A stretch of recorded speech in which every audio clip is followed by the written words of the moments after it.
आखिरकार वही हुआ जिसका डर था। भारत ने पाकिस्तान पे हमला कर दिया। भारत के मुताबिक उसने 9 मकामात को निशाना बनाया जिनमें मोस्टली मदरसे शामिल हैं और उनको लश्कर तैयबा और जैश ए मोहम्मद जैसी तंसीबात के साथ जोड़ा जाता है। और उन एरियाज पे, उन मदरसों पे अटैक किया गया और इस तरह का क्लेम किया गया कि हमने अपने अहदाफ को हासिल किया है। यहां पे सवालिया निशान यह भी है कि पाकिस्तान के एंटी मिसाइल सिस्टम जो कि डिटेक्ट करता है इस तरह के हमलों को, वो क्या कर रहा था, कई 100 किलोमीटर दूर खड़े होकर यह निशाना बिल्कुल एक्यूरेट कैसे बनाया है। इन हमलों में भारत के मुताबिक तो उन्होंने 70 से ज्यादा लोगों को मार दिया है, दहशतगर्दों को मार दिया है, लेकिन पाकिस्तान के मुताबिक सिर्फ चंद ही लोग जिनमें बच्चे और औरतें शामिल हैं शहीद हुई हैं। पाकिस्तानी जवाबी कार्रवाई करते हुए इंडिया के राफेल तैयारे गिरा दी हैं। पाकिस्तान के मुताबिक पाकिस्तान ने 5 से 10 इंडिया के राफेल तैयारे गिराए हैं, लेकिन इंडिया सिर्फ 1 या 2 को ही एक्सेप्ट कर रहा है। यानी कि डोनाल्ड ट्रंप का मिशन कामयाब हो गया। डोनाल्ड ट्रंप ने आते ही कहा था कि मैं इस दुनिया में जंगें खत्म करवाने के लिए आया हूं,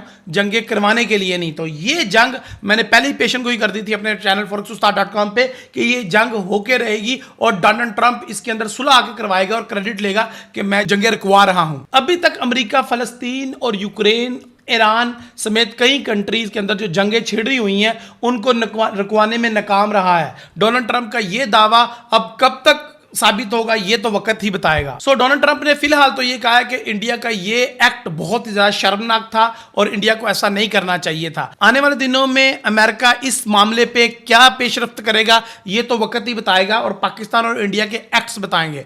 अभी फिलहाल खित्ते में कशीदगी अपने अरूज पे है। यहां पे मैं बताता चलूं अपने फॉरेक्स ट्रेडर्स को, क्रिप्टो ट्रेडर को और स्टॉक ट्रेडर को, पाकिस्तान और इंडिया की स्टॉक मार्केट शदीद मंदी का शिकार रहेगी और गिरेगी और गिरती जाएगी जब तक ये कशीदगी दूर नहीं हो जाती। लेकिन फॉरेक्स पे और क्रिप्टो पे इसका कोई भी इंपैक्ट नहीं आएगा। अलबत्ता क्रिप्टो पे थोड़ी सी आपको मंदी देखी जा सकती है और फॉरेक्स में भी थोड़ा सा इंपैक्ट आ सकता है, बहुत ज्यादा इंपैक्ट नहीं आएगा। हाँ, ये चीज गोल्ड को एक प्लस पॉइंट देगी और गोल्ड को सेफ हेवन करार देगी। अगर ये जंग मजीद आगे बढ़ती है तो गोल्ड की प्राइसेस मजीद अप जाएंगी। अगर आप कल रात से लेके अभी तक गोल्ड की प्राइसेस का अंदाजा लगाएं तो गोल्ड की प्राइसेस एक जगह पे स्टक हैं, गोया के गोल्ड की प्राइसेस को अंदाजा ही नहीं है अभी फिलहाल, या फिर ऑब्जर्वेशन के तौर पे रुकी हुई हैं। इसका मतलब यह कि पाकिस्तान और इंडिया की जंग में इतना ज्यादा असर नहीं आएगा गोल्ड पे, लेकिन सबसे ज्यादा असर भी गोल्ड इसी जंग का लेगा क्योंकि दोनों कंट्रीज ही एटमी ताकतें हैं। सो गोल्ड आने वाले दिनों में $3500 को क्रॉस करके $4000 पे जाएगा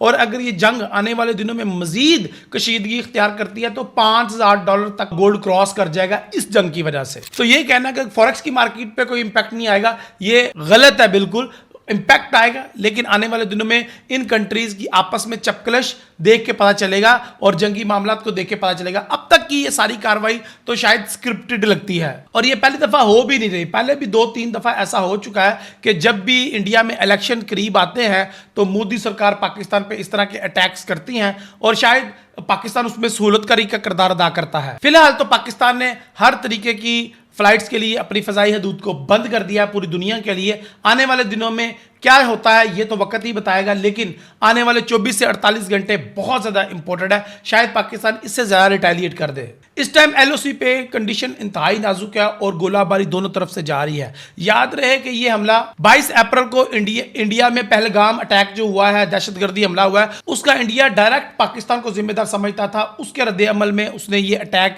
करने का वादा किया था अपनी आवाम से और आवाम के प्रेशर में आके अब ये इकदाम उठाया गया है। और पाकिस्तान का ये कहना था कि अगर इंडिया इस तरह का कोई हमला करता है तो शुरुआत इंडिया करेगा और खत्म पाकिस्तान करेगा। देखते हैं ये दावे आने वाले दिनों में किस तरह का रुख इख्तियार करते हैं। लेटेस्ट अपडेट को जानने के लिए आप फॉरेक्स उस्ताद को सब्सक्राइब करें। तफसीलात इंशाल्लाह फॉरेक्स उस्ताद पे आपको आती रहेंगी। मैं बहुत ज़्यादा डिटेल में इसलिए नहीं गया कि बाकी सोशल मीडिया पे आपके पास सारी इंफॉर्मेशन है। मेरा मकसद सिर्फ फॉरेक्स, क्रिप्टो और स्टॉक पे किस तरह का रिएक्ट आएगा इस हमले का और कौन कौन सी अपॉर्चुनिटीज एक इन्वेस्टर के लिए, एक ट्रेडर के लिए आने वाले दिनों में क्रिएट हो रही हैं, उनके बारे में आपको बताना है। तो अगर आप फाइनेंशियल इंडिपेंडेंट होना चाह रहे हैं इस जंग के माहौल में, देखें हर तरफ बिजनेसेस बंद होंगे, लेकिन forex-ustad.com आपको कोशिश करेगा कि आपको इंडिपेंडेंट एक इन्वेस्टर बनाए और आपको इंडिपेंडेंटली अर्निंग करें, जो कि आप डॉलर में अर्न करें और डॉलर से बाहर से आपको अर्निंग आए। सो इस चीज़ को जानने के लिए फॉरेक्स उस्ताद को सब्सक्राइब करें कि ये कैसे होगा और आने वाले दिनों में मजीद तफसीलात लेके हाजिर होगा।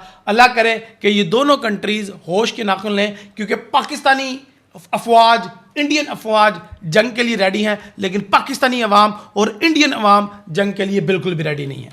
इस दुआ के साथ कि अल्लाह ताला हमें अमन और अमान के साथ ज़िंदगी बसर करने की तौफीक दे। आमीन। अल्लाह हाफिज़। अस्सलाम वालेकुम।